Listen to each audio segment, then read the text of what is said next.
She called us sunshine. She did call us sunshine. Stormy called us sunshine. Victor, what's happening? All good, Ed. December? It is December. I was in Minnesota a week and a half ago. Ooh, back to the old home front. Yeah. How was that? It was cold. Yeah? It was windy and cold. We're up in the St. Cloud area, so it was like -11 with wind, and it was like cold. And I'm like, this is why I left Minnesota. So anyway. I can one-up you. We were just talking about that, right?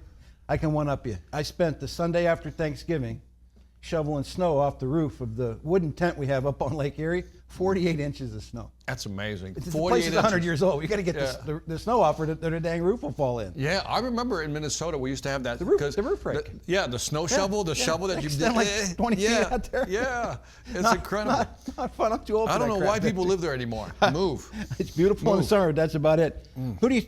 First off, how we doing on the Christmas songs? Let me see. Christmas songs. Mary, did you know? Stormy says. Oh, the Eagles. Stormy Gary said Last Christmas by Wham. Yeah, I don't know about that. That's weird. That's just weird right there. I like Hub doing the bells were, or should we say Gare Bear? Remember when you the had Gare him on Bear? here? I love the Gare Bear, man. Gare Bear. We have little drummer boy. I can live with that. Turn the page. So that's really a song. Shane Cleven's out in Seattle. It's way too early. He must not have read that. Shane, you didn't read that.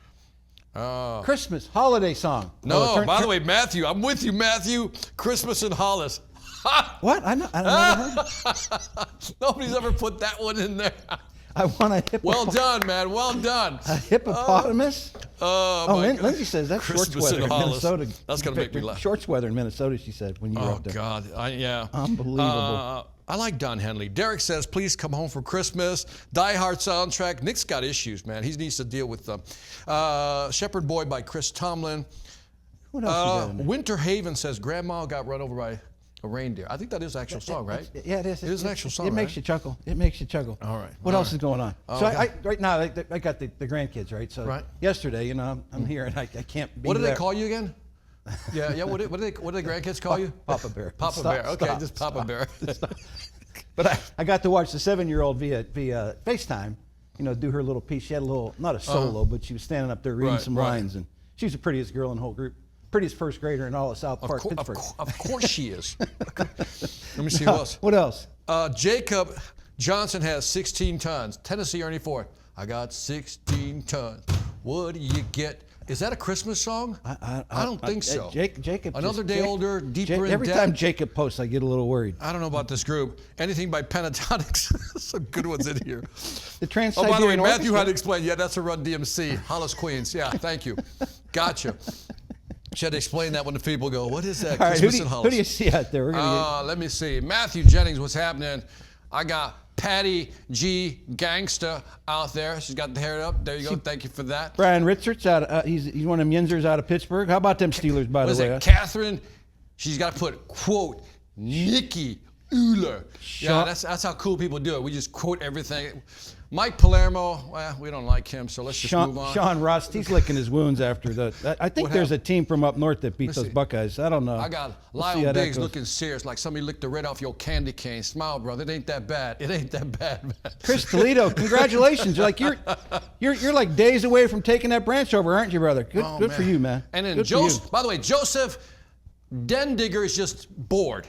He's just looking off to the side, giving us the Rodin thinker look. Like, look, I look intelligent, thinking offline like that. I got you. George Smith's got some folks in the house. There's Robert Barr. Robert Barr's up early too. Holy smokes, he's out in California. Is that Penny? Am I reading that? Is that Penny Salazar? Penny Salazar. Absolutely. Okay. Yeah. How long has Penny been with the company? Ooh, long time. Long time. Like what's? Man, the way he just said, "Ooh, that's not good." No. She'll put it in the chat. Lord, she's been around. Since the dinosaurs wandered the earth. I gotta believe 30 years. See Mike Hughes jumping into the commercial chats. Welcome to commercial, Michael. Is that Zach Hickerson? That is a cool name. I gotta be honest. There's Danielle Cougar out of New York City. Yeah.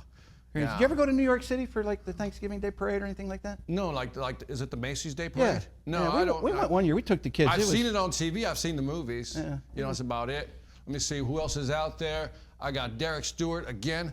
Who else is I got? David with no last name with the mustache. He knows who he is. Great turnout. Great turnout. David Smothers, a.k.a. the Lost Smothers brother. He's a singer, too. Can he sing? Yeah, he can sing. Can he really sing? Absolutely. We should have like I don't know, Orkin's Got Talent or something. An Orkin talent show? Yeah, we should. All right, let's get going. All right. Last one, by the way, last one. Reba Henson, Don't look so serious. You're bothering my vibe right now. Okay, go. So I stayed up late last night, Victor. Shock, surprise, gasp. Yeah. Okay. But wait, probably too late. I stayed up and watched the final of The Voice.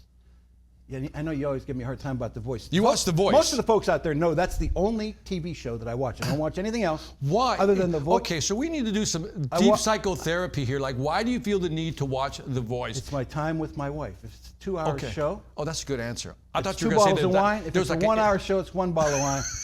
But we were detached. So we were talking to each other via text, watching the show, and wait a minute, you guys weren't in the same room. No. You were separate No, and no. then texting. Well, we were in different cities. Different cities. Yeah, we were in different cities. She That's was up so in sweet. Pittsburgh with the That's grandkids. so sweet. Wasn't it? It was so nice. Sweet.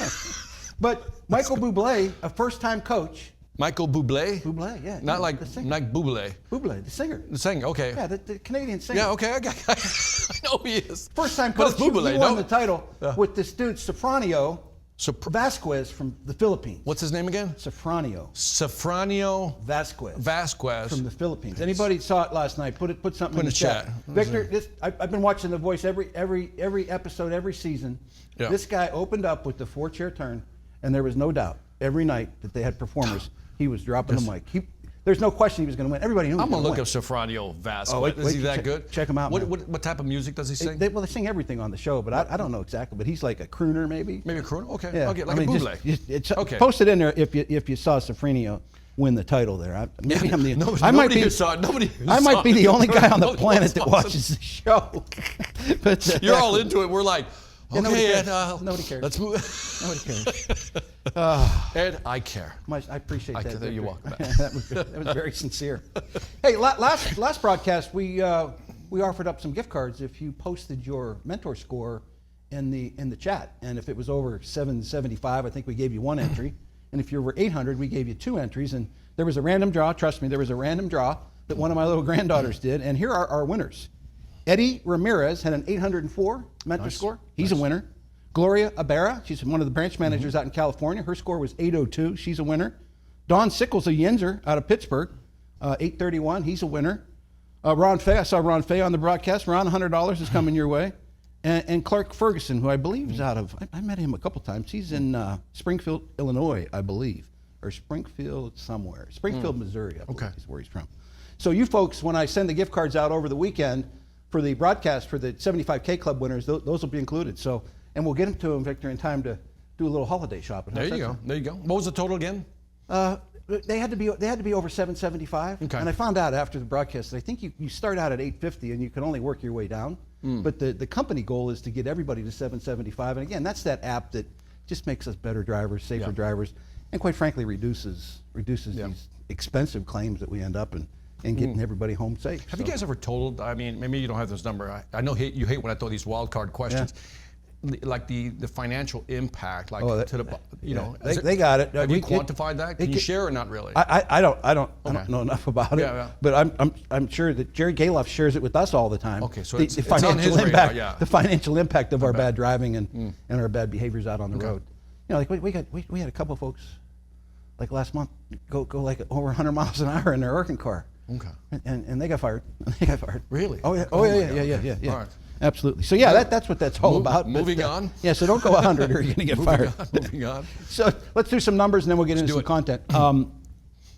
Just running year-to-date sales for commercial in through November, which is pretty cool. And what we've really done already with commercial sales through 11 months of the year, we've already locked up our sales plan for the year, other than just a handful of sales. We're probably, I know we've already made it through the first few days of December. So just again, just congratulations to what y'all are doing.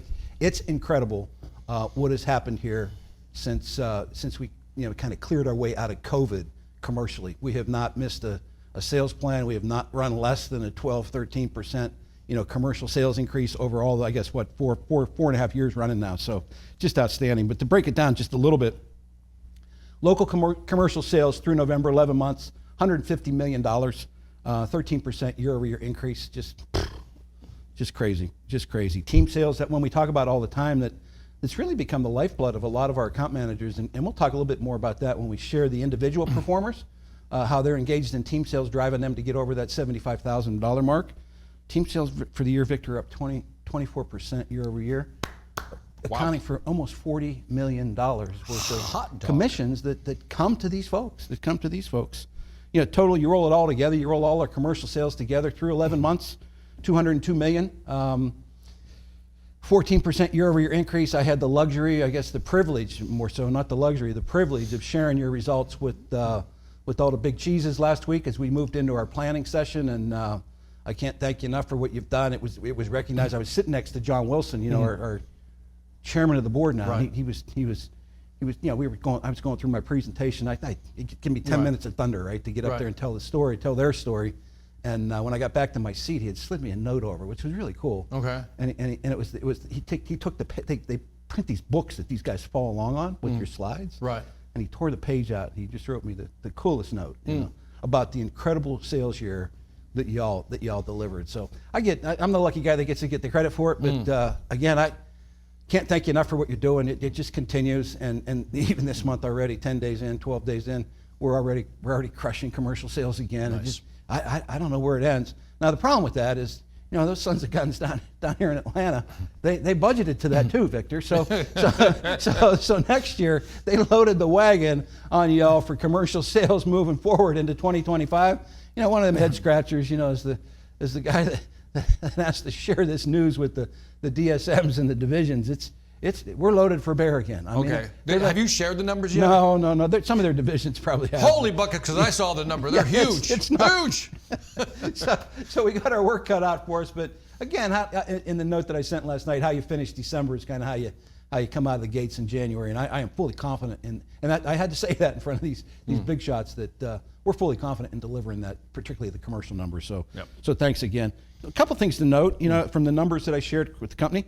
Not only are the individual account manager sales just booming, but our Orkin Pros, commercial Orkin Pro sales are up 14% across the country for the year. You know, talking about another $30 million. So not only are our sales people getting it, but you know, the Orkin Pros are just selling the heck out of this business. Incredible numbers, man. Just incredible. Bonkers. One good thing about it, you know, when I looked at the numbers and some of the content we're going to talk about today is based on the fact that we have 91 new folks that weren't here last year.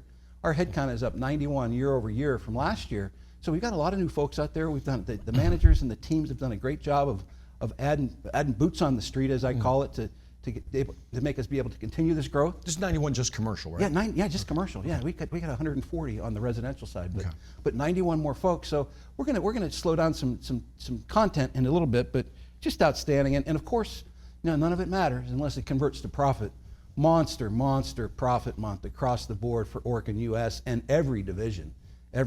So it looks like where we sit here, you know, we got to put a bow on December, but certainly the company is in great shape. Orkin is in great shape to make their profit plan, and it appears that most all the divisions.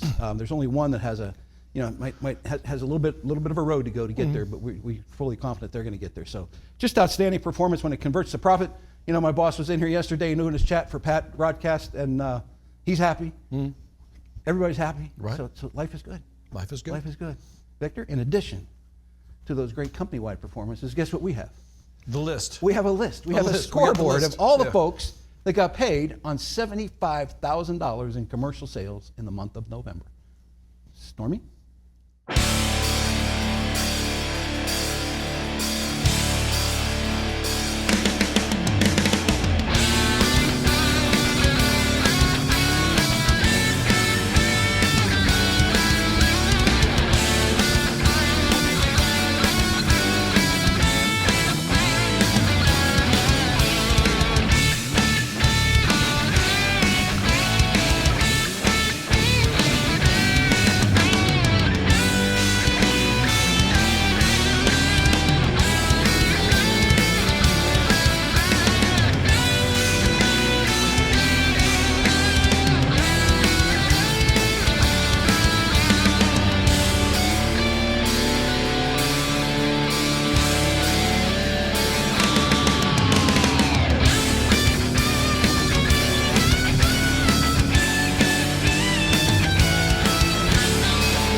Great numbers. How about that? Is that Sammy Keefe, right? Is that how you pronounce it? He's out of Phoenix Commercial, as you saw there. I was involved in that sale a little bit. It's a big bird sale to Saya, and it's one of those team sales that he hooked up with. So who they sell? Saya Trucking. Okay. They're actually based here in Atlanta. Okay. In fact, I think Mike Palermo's wife even works for him. But it's an account for Sherman Hampton that we've done a tremendous amount of bird work over the years. Right. And they keep giving it to us. This one out there in Phoenix was the result of some work that they'd done last year, and they needed more. And so the reason I got involved in it was because it was over X amount of dollars. And when it gets that high, I've got to look at it, and then we got to share it with Pat to make sure it gets approved. But I think I don't know if Sammy's on this call or be on the next one, but I think that sale alone was like worth $130,000. Nice. I mean, so again, working with your national account folks is just continues to pay dividends. You see that guy number 2 there, right? Chris Pierce. The GOAT. Yep. Still around, still hanging out, still doing things. Greatest commercial salesman of all time, just killing it, 106,000. Mark Pendergraph is another great story. I think he worked with either Tony Williams or David Smothers on the Mondelez account out there down there in Texas. And again, working with your national account team is just paying huge dividends. Looking down the list there. Well, you got Jason Civiccioni. Jason Civiccioni. Man, is it close? It's him. I see him with his cap on. He's got the gangster thug cap going on. Jason, what's up? 97,000. Could you push 3,000 more, brother? He said. Remember when we were bragging up on Jordan? Is he there? There he is. Yeah. We were bragging up on Jordan running away with the President's Club title. Yeah. Man, them 2 cats are close. Way to go. It's down to those 2. Congratulations, Jason. That's nice, man. One more month to go. Nice numbers. And who else is new on here? Nick Nervick. I mean, I saw him post on there. His was a unique deal too. He got involved in LSG Sky Chefs with Dave Henry, the national account manager down in South Central. Okay. We're going to land that whole account. But really? they had up in Minneapolis, right? Maybe when you were at that airport, you dropped off some rats because they were having some troubles with the Sky Chefs thing up there. Yeah. And I don't know if Nick can put it in the check, but I think it was like a $90,000 sale for like 6 months of service until we can get. We're working through the contract right now. Right. The terms and conditions of the contract with legal going back and forth. Gotcha. But we're going to win all that business. We're going to service all that across the country to the tune of, I think, pretty close to 700,000. David was involved. David Smothers and David Henry were tag team in that. That sounds like a great contract. Yeah. Oh my God. Just outstanding. What else you see? You got Lyle Scott, Brian Clark, the Pelicans there. Brian Clark, Youngstown. Come on, you got to throw it out there for me. All right, just for Who you. else you see? Orlando Pereira. Yeah, I think I saw Barry. I saw Barry Polk shout him out. Barry must have forgot he moved to a different region. But he's showing some love for his ex-employees. And my man Wiffle, a.k.a. Garrett Werfel. Yeah, I know. Wiffle ball. I know. Yeah. Cool. Hey, Ronnie Presley's kind of a cool. Well, it's kind of an unusual story. Ronnie Presley lives in Asheville. Sells out of Asheville. They had all that tremendous flooding and mess up there. A big piece of his sale. I called Chris Watring the other day and asked him. I said, "Man, what did Ronnie land?" Right. And he said it was a flylight electrocutor replacements for a place that just got flooded. They got hit by the floods up there in Asheville. So it was a big product sale. Yeah. I don't know what the amount. I don't know how it breaks down, but a big chunk of that was flylights. Going in to replace that sad thing. On that note, too, if you have not participated in bumping up your contribution to the Rollins Relief Fund, man, I was talking to Chris. He said there's still people up there just struggling. Yeah. So see if you can find $1. As you move into next year, bump your contribution up $1 a month and try to help out our own. What else you got on there? You got Adam Humphrey. Adam Humphrey. I'm surprised he's not on the broadcast. He's always around. Brandon Savrook just barely made it. Way to go, man. Good numbers, though. So as I was messing around with these numbers, kind of doing some projections, again, $500 to Sammy and $100 for everybody else, and then $100 for all the folks I mentioned on winning the mentor random raffle. Sitting there looking at the numbers, trying to predict President's Club and seeing who's going to win. I shared those numbers with you last night, so make sure that you take a look at where you're standing. Victor, when I looked at it, we had 2 folks commercially sell over $1 million, get paid on over $1 million last year. We are locked and loaded for 8 this year. Wow, so nice. from 2 to 8. That's nice. And if you do the math on $1 million of commercial sales, that the way their commission plan works, commission's $200,000 right off the jump. Sweet. Right off the jump. Nice. Plus, their salaries and all that kind of stuff. I mean, these cats are knocking down $250,000 a year. Nice. And we'll have 8 of them or better do that. And some great numbers. There's a lot of money in this bug business in there. Yeah. By the way, so it says Emmanuel Doolittle said it's a fight to the finish in the Northeast. Let's go, Jordan, Jason. Who's taking #1 spot? You got a horse in this race? You picking a horse? No. Okay.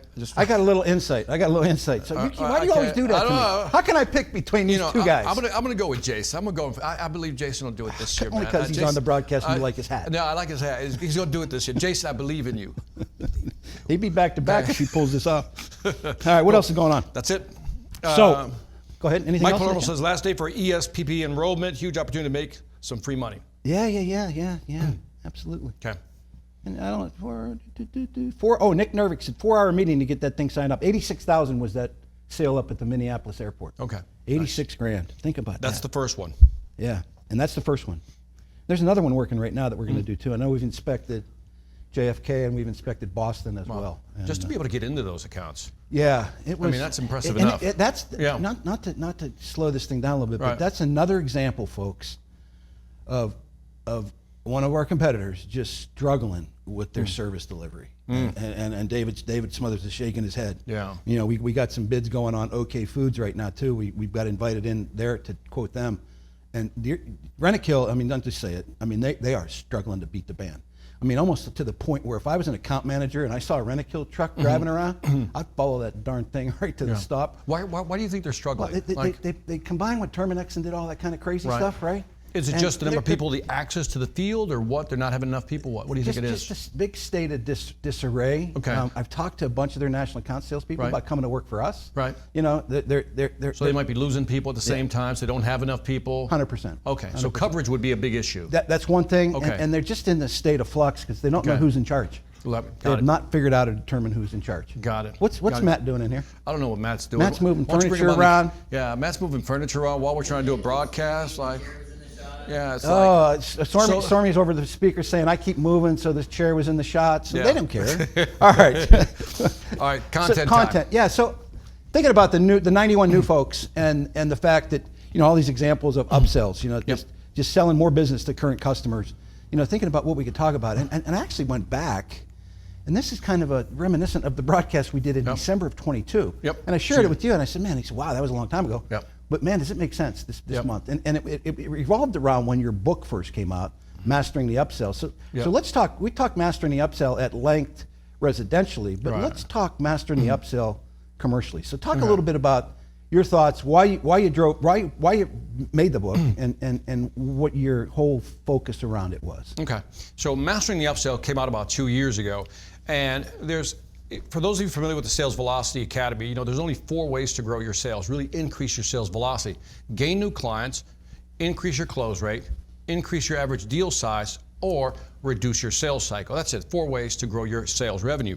And so the big one there is, for me, how do you increase the average deal size? Because since you already have the customer, in other words, you've already sold them something, you know, your sales cycle shortens up, which increases your sales velocity. Said another way, that the biggest or lowest hanging fruit in the business today for growing sales is your average deal size. In other words, how do you upsell or cross-sell? One study I came across that I mentioned in the book, probably the most poignant point in there, is that if you just focused on upselling to your existing client base, you can increase your revenue by up to 30%.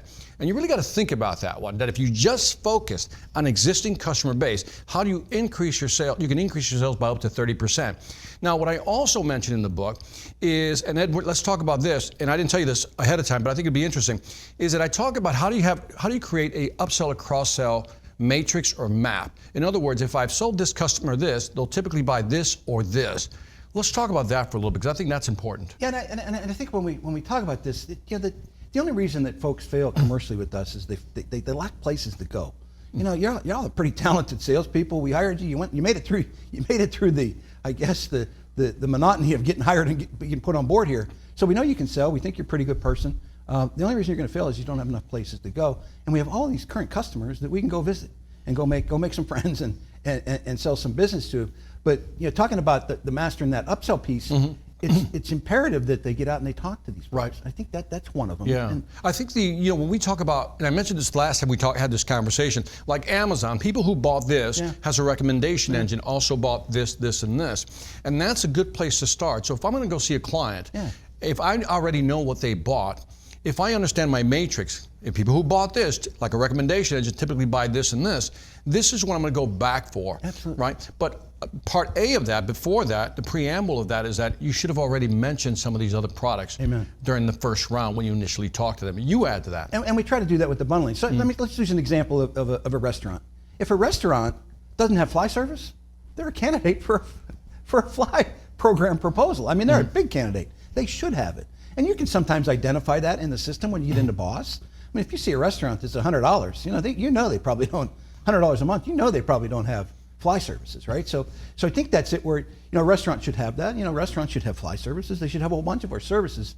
And I think the other thing that's come into play really in the past year or two is all these new ancillary services that we have.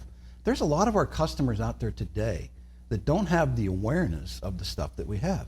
And I think about some of just the campaigns, the scent services, some of the exclusion stuff that we're doing, some of the mosquito stuff that we're doing.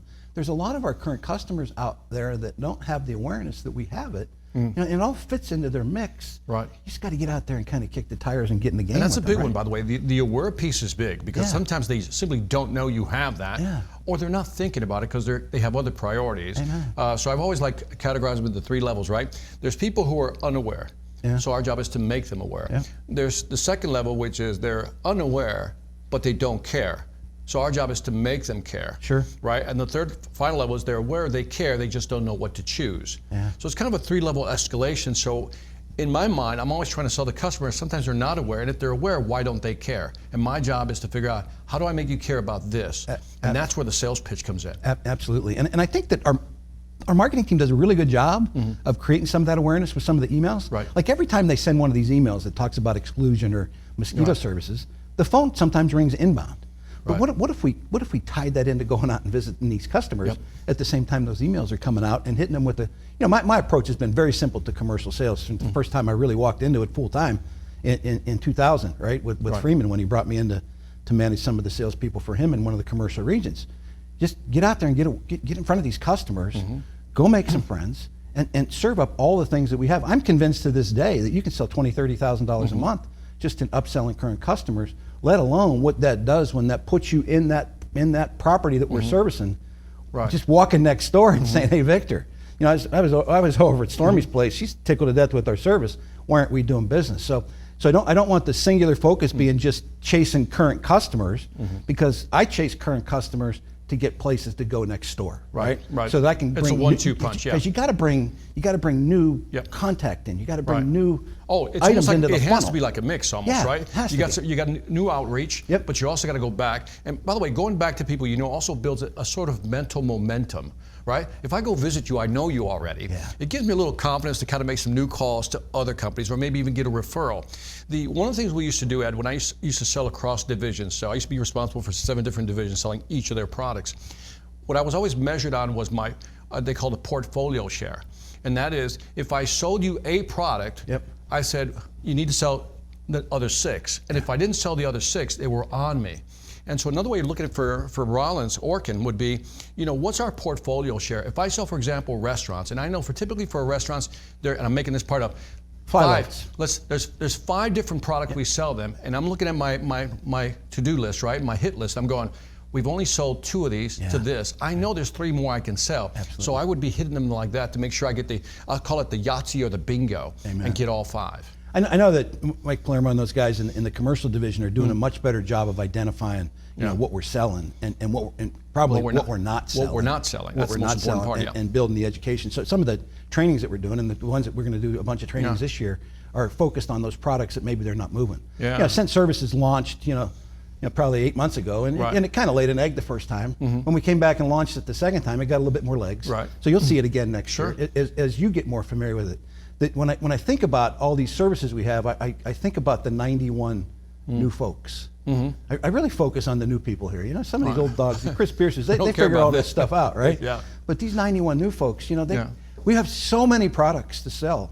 I get worried sometimes that we get too confused because we don't understand them. So I think as you start to move into these places, going out and visiting with customers, these 91 folks, this is where you can cut your teeth. And I think the other thing, if these 91 folks went out and visited current customers, they will have a much higher opinion of the services they're selling, because our customers love us. Nationwide, commercial cancels are less than 1%. So if you're new and you're wondering, did I sign up for the right company, or am I selling stuff that really works? because I got to have that belief to sell it effectively. Right. Go out and talk to these customers. You'll hear them raving about our pros. I mean, just raving about them. Yep. So it will in my mind, it reinforces your mentality of going, you're darn right we're the biggest, and this is why we're the most, and this is why we're charging more money. You guys got a great... We're earning it. By the way, a simple example. Yesterday I go out to lunch with this men's club that's at the community, right? And I said, well, you done traveling, Victor? I said, yeah, I'm done traveling, but tomorrow I got to go hang out with Ed over at Orkin. Man's immediate response was, oh, great company. How about that? He just said it like that, just great company. I was like, oh, there you go, marketing right there. Yeah. I mean, that kind of proves to your point unsolicited, that how people perceive your company. So again, just using the QA approach, I think is the best way. Going out scheduling. They're going to see you. If you're looking for places to go, pick up the phone and say, hey, Victor, it's Ed over at Orkin. I guess transfer to this, whatever your line is. Yeah. I want to come out and do a quality assurance inspection, making sure we're still delivering on the promises we made you 3 years ago, 10 years ago, 15 years ago, 3 months ago. And you go out and you kick the tires, you take your iPad, you do all your fancy biz suites for that new customer. Yep. I think one of the things that I want to, let's take 5 minutes and talk about the phraseology you use when you identify something, or how you tee this up. Because if you're taking the quality assurance approach, that's why you told them you were coming. Right. How do you make that conversion with some of the phrases? Let's talk a little bit about different those. phrases you can use. When you're doing an upsell, again, the most powerful way to upsell is to begin mentioning things early. And by the way, this presupposes that you went through a great discovery, you asked a lot of questions, figuring out what they want. And sometimes the customer will come in with one singular purpose. I just want that service, that's it. But as you're doing the walk around, you're going to start seeing things and then asking things and mentioning things. By the way, have you thought about this? Great line. By the way, here's something other customers or clients are doing. You may want to consider this. And again, you can gently phrase it if you don't want to be too pushy, but begin by mentioning things. So when you finally get to the contract table, so to speak, and you bring it up again, it's not a surprise. My favorite approach to upselling is obviously mentioning, but I can reintroduce. I said, early on I mentioned this, but here's why I want to reiterate again, and here's why it's important to you. And just that phrase lets them know I care about you and your business. And tying it back to why, right? Not, the big why. You got to do this, or we got this. A couple other ones I have always used. My go-to has always been, I'd be remiss if I didn't mention this to you, Victor. Yeah. I'd be remiss. And I think there's a couple more that are kind of favorites that we kicked around before. You really... The because one was the big one, because here's why you should do this, because, and that has more weight. Yeah. Remember when I mentioned this, here's why I bring that up. And one of my favorite is, I said, can I just show you something really cool? And every time you say, can I show you something really cool, the people just lean in and go, what? Because everybody wants to hear cool stuff, right? And that's one of my favorite. Here, let me show you something that's really cool that maybe you haven't thought about. Absolutely. Remember, because maybe they're unaware. Yeah. I like it. I love that one too, really cool. Because you do get people, we get something that's really cool, automatic flushers, all that kind of stuff. But I got a few things you should seriously consider. Yeah. And putting the emphasis on seriously that's got the weight. Just drives it in and lifts it up. So think about when you go in, when you try to make that transition, because you got to be careful. You don't want to get caught selling, right? I mean, you don't want to say, oh, that son of a gun just came here to. He didn't come here to do quality assurance. He came here to peddle his wares, So you don't go walking in there with your bag full of tricks. Let's emphasize that. If you're coming in for that quality assurance, you do that first. Yeah. And report out on that. Absolutely. And then at that point is when you can have said, by the way, here's one thing, as you would say, I would be remiss if I didn't mention, because I think it deserves consideration. And people go, oh, crap, what is he going to say? And I think you just raise the urgency when you put that. You should seriously consider. Seriously consider it, yeah. And with that little slight, hesitant pause. What else? That's it. Again, the other thing I would kind of tie in, go into these national accounts. Don't think that they're out there and you can't approach them. Go in there and try to make a mess of things. Do a quality assurance on your national accounts. Don't think you got to wait for somebody in the national account team to bless you walking in to do a quality assurance inspection on one of the locations that's in your territory. Go get your nose bloody. Go try to break it. Try to do something crazy that will get you in trouble. You're not going to get in trouble. The only thing I would caution you on is when you get into a national account, make sure that if you find something that needs to be done, escalate it up. You walk into a site, you see birds, get with Sherman, find the account owner and get with them and make sure you kind of work through the approval process, because oftentimes there's not a whole lot of selling when you find stuff in national accounts. It's getting through the approval process. So do that. think that's all I got, Victor. Let's do some housekeeping. How's that sound? Yeah, real quick let's statement here. click through these. Because Mike Perlino says something interesting, and I want to get your opinion on it. It says a healthy mix of sales would be 70% new business, 30% upsell opportunities. What are your thoughts on that ratio? I think it makes sense. And if you do this QA approach right, you got, as an account manager, you got to get new stuff in your funnel. Yeah. You know, you don't have this referral network that some of these veterans have already. You got to keep bringing new business in.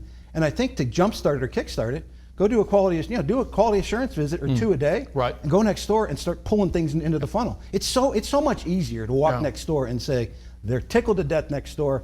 I'm just kind of curious why we're not doing business. Right. And now, if you do that right, you do the 2 businesses next door, 2 across the street. You got 4 new ads to your funnel, 4 new ads to your sales module, and then you start chasing them like you would, right? And again, let's help them get rid of that mental block. Sometimes people don't do that because they're like, well, I don't want to bother them. You know, I'm like, go bother. Again, if you really believe in what you're selling and what you're providing, you will go bother people because you know it's going to help them. Amen. So, you got to keep that new big. So, like I said, don't fall into that trap of just chasing current accounts. Yeah, there we go. Yeah, and revisit all the stuff they didn't buy the first time. Anything else? I don't know. Somebody said I already got yelled at for doing something at Starbucks. I don't know what that is. Starbucks. Yeah. There are some cautions, but we will cover all those sins. You can't chase Starbucks. That's a single decision made at corporate. But it's okay if you get your nose bloody. But let me just give you the warning: don't go out and cold call Starbucks right now. Yeah. Right. Okay, that's like a national count. Well, yeah, and Starbucks is kind of full of themselves. They don't want anybody messing around other than being directed from one of the zone managers. Gotcha. So I got you. Get your nose. Well, we can fix that. They didn't yell at you that bad. If they did, tell me who they were. Yeah. Barry says go out and get into some trouble. I like it. Absolutely. Love it. Hey, real quick, I sent the numbers out last night. I didn't share the real purpose of sending those numbers out last night because our residential salespeople don't get paid like you do. Your commissions are based on what you get paid on over the contract, over the calendar year. And you are dialing in your commissions right now on started business. That number I sent you last night, those numbers, find your name on that list and see where your annualized total is right now, and then figure out where you got to go to get your next bump. When you reach $320,000 of paid on business, your commission jumps to 16%. When you reach 360, it goes to 17. When you reach 400, it goes to 18. When you reach 440, it goes to 19. And when you reach that 465 threshold, your commissions for all of next year on your recurring business go to 20. There are probably, Victor, when I looked at it last night, there's 60, 70 people that this month could impact it. And only a few of you are only a few $1,000s away. So you got to make sure the business gets started and it gets paid for. So don't miss that little window to pick up 1 more % for all of next year. It happens every year. I don't want you to fall in that trap. That's why I sent you that note. And again, those numbers are the ones that drive President's Club. I should have the President's Club reports tonight to share with you this evening, so we'll get those out. We're going to repost the Jordan and Elbert podcast in the next email I send to you. And I encourage you, if you haven't watched the Jordan Bosmany podcast that he did with Victor and the Elbert Leichlater one that he did with Victor, they're pure gold. They're about 45 minutes long. Invest the time as we get into the holidays to invest in your craft and listen to what these pros did. Because these guys struggled coming out of the gate, both of them. And it's just a great story to hear. Yeah. They also have the audio, right? Yeah. The audio, so they can listen to it while they drive. It's great interviews. Yeah, and like I said, if you haven't done it yet, it is so worth the investment, particularly everybody, but the 91. If you 91, I'd like to be able to just make it mandatory, but I'm not allowed to do that. But okay. Happy and safe holidays. Again, I appreciate what you're doing, and we'll see. They're killing it.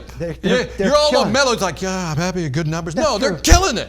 I'm looking at the clock, figuring I'm well going to get done, in trouble. folks. Well done. Thank you all. Excellent. And again, stay safe out there. See y'all.